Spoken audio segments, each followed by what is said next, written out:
welcome to the channel. I'm Deborah, this is Purusha Intuitive, and we are doing our morning messages for Happy Friday. Yay! We've made it through the first full week of Mercury retrograde. How exciting. I hope it's going okay for you. Sending lots of love and blessings as you navigate the difficulties and also the good things, right? The joys, the triumphs, the successes. We need to celebrate both, right? So if you've joined me in the past, you know these messages are intended to be a little bit more heart honoring and inspirational to start our day with. I'm going to start by clearing the energy, a little Palo Santo, open to receive if you would like.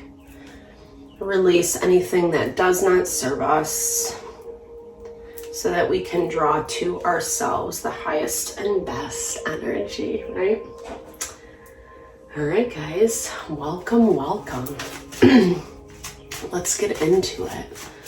The energy's been pretty okay, you know, a little tension here and there. As we move towards the end of the week, things are going to be a little bit more frustrating.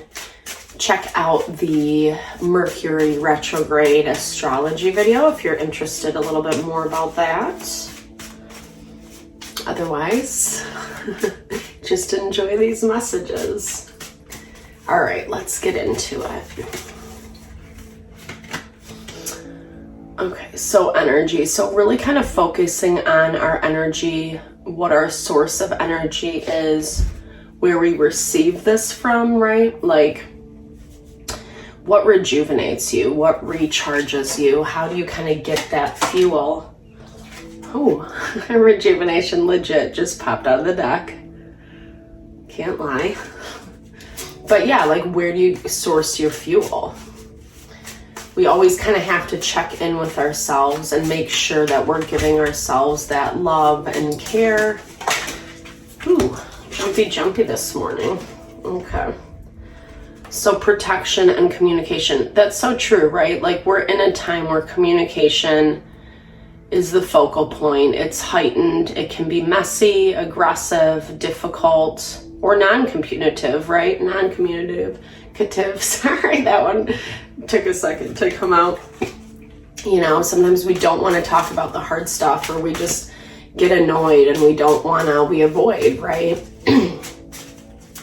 But when we have that element of strength, energy, rejuvenation, we can act more in a way that is fulfilling towards us.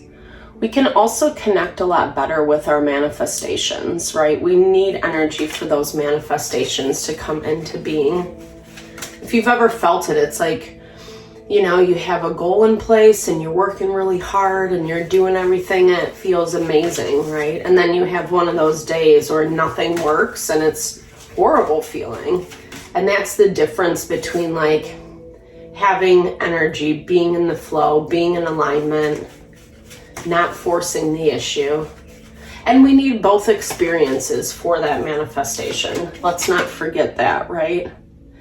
The tension, the frustration, the dynamism is equally as important to building and growing that thing. It's really important to nurture it today. As I said, astrologically, the energy gets a little bit heavier as the weekend progresses. I know for me here today, it's damp, it's bleak, I think it's supposed to rain. So it just kind of has this like heavy looming presence. And it's such a good, I love this kind of weather in order to nurture, in order to bring into what I'm working on, growing. It's dialing into that inner wisdom, right? Easier said than done at times. Life is busy. It means we have to take intention to step aside and listen and look and be honest and know ourselves. The Prince of Wands, Aries, Leo, Sagittarius, This is like mutable fire. So mutable fire is it's, you know, you can't really depend on it. He's kind of all over the place. He might have one idea, one goal, and then it goes to something else. And it's not bad. He has a lot of confidence, strength, pride, vigor. But that's where that energy is coming from. Like, he is the person that will burn out super quickly. So making sure that the energy is correctly paced as well, right? Equal and balanced. All right, so Princess of Swords. Yes, strategy planning, Gemini, Libra, Aquarius. It's Gemini and Mercury, or Mercury and Gemini rather. Communication, the duality behind that, right? So what I love about the Knight of Swords is he knows how to make plans of action and how to do whatever he needs to do in order to get it done.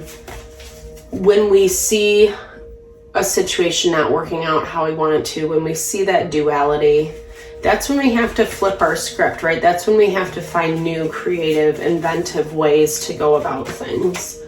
Because something has shifted. Taurus energy, the Hierophant, Venus and Taurus. Venus is the goddess of love. It's nurture, but the Hierophant kind of has a very like traditional energy to it. It's more about moral integrity, respecting our values, our belief systems, the structure around us. So the High Priestess, tapping into our intuition, our emotions, our feelings. So we know something's happening. Perhaps it could be with family, people that you love, that are close to you, that feel like family, with that Hierophant energy. And it's a lot. It feels heavy. It feels, yeah, there's that Three of Swords, confusing. Maybe someone close to you hurt you recently over the past week of Mercury retrograde, right? Things do get misspoken, misunderstood. You have a lot on your plate. You have a lot going on. And when we are overworked, overwhelmed, it can throw us off course really easily when someone says something or does something that we're confused by, right? But this is a lot about standing in your power. So fixed fire, it's Queen of Wands, Aries, Leo, Sagittarius. In this deck, what is it? The Sun and Leo. The Sun and Leo. So this is a lot about like letting your best sense of self shine bright no matter what. There's always going to be haters, people who gossip, talk shit. That's life. Not laughing at those things because they're not fun to be on the receiving end of, but it's also humanity. It's people. You put a group together and that's what you get. But if we let those things throw us off course, we have the Chariot, which is Cancer. Cancer connects to our family, our nurture. See that mama love on the card? Our home, our feeling. If that's being blocked for us, we're not listening. And we need to listen, and we need to make better plans. If you're dealing with someone difficult, now's the time to be honest about it, right? Like recognizing the relationship might be a certain thing. Maybe it's not what you wanted, anticipated, or expected. You know, but Princess of Cups, dealing with someone who's just not very mature, doesn't really have a lot to give. There might be some type of love and affection and connection, but it doesn't go so deep, right? With the Eight of Wands, communication comes up again. So this is finding a way to have communication that people receive, but the Eight of Wands is also like really fast, really quick, sharp. It's fire energy, right? We see Mars in Sagittarius. That's like, yeah, and there's the Sun. There's a lot of fire.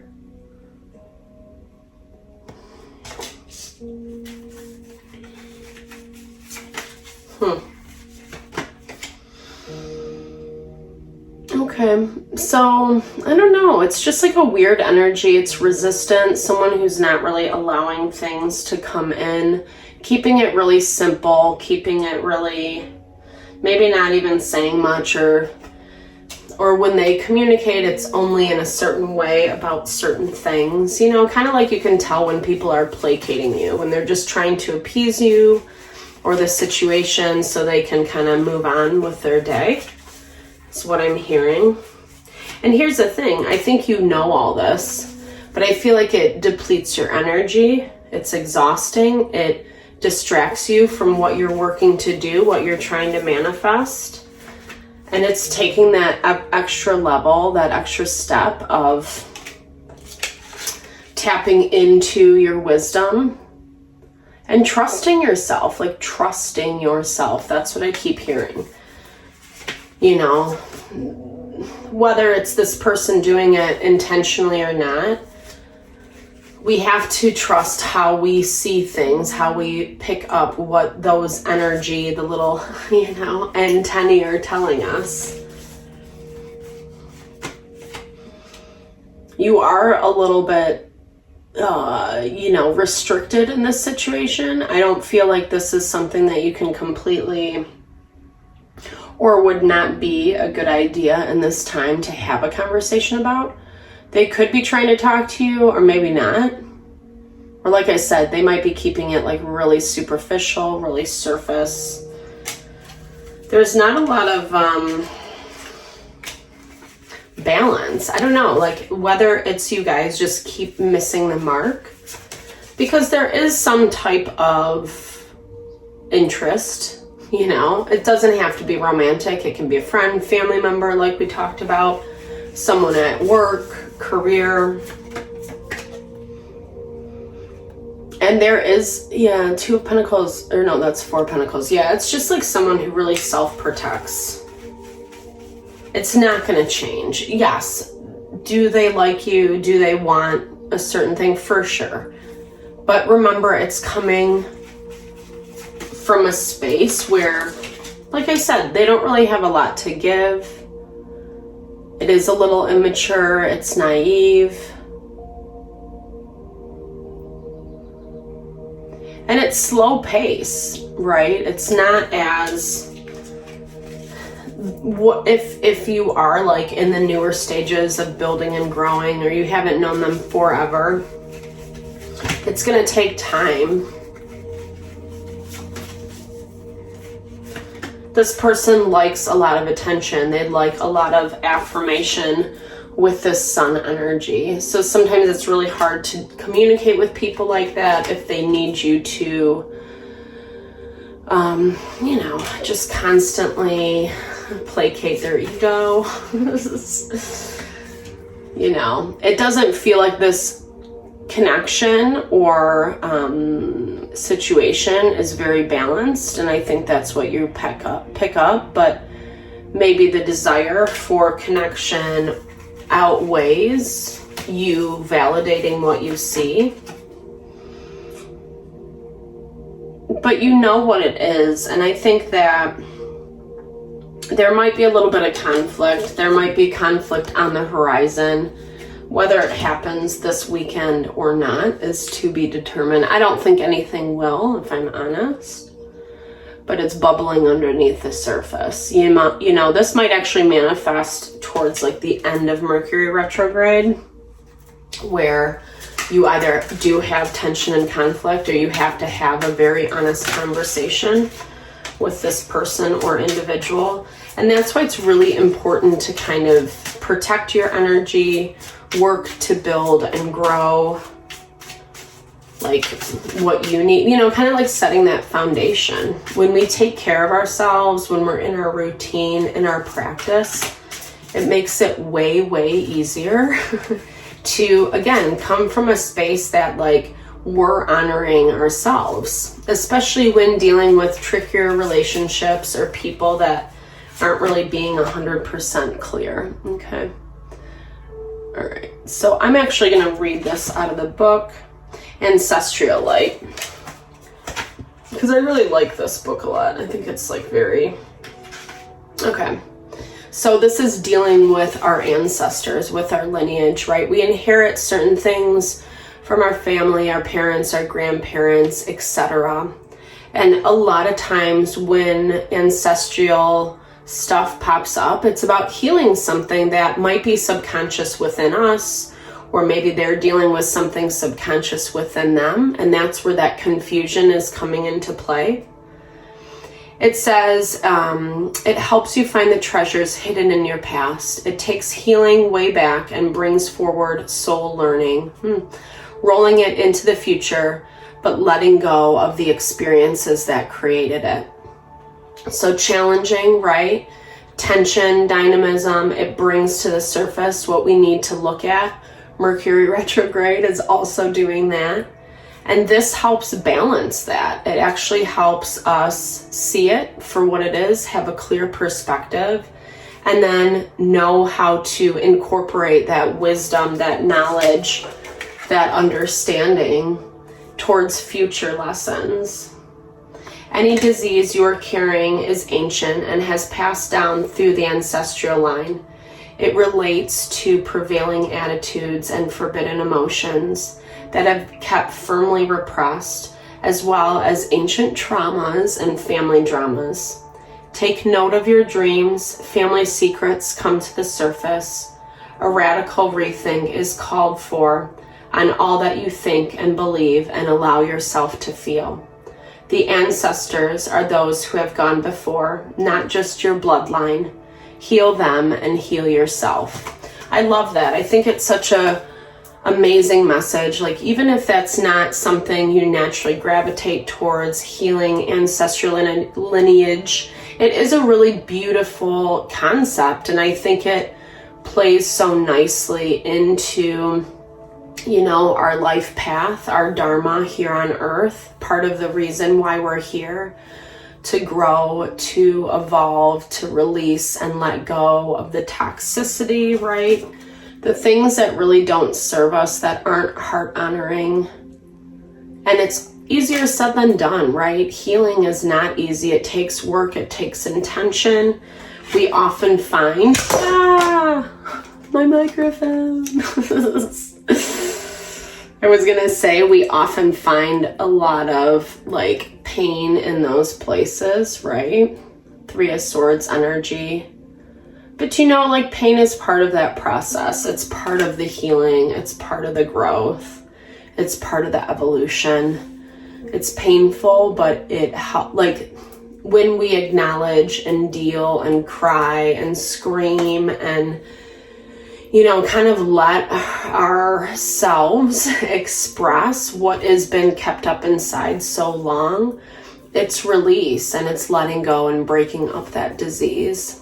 So I hope you enjoyed this message this morning. Thank you so much for tuning in. I am sending all the love and blessings your way to whatever you're navigating through.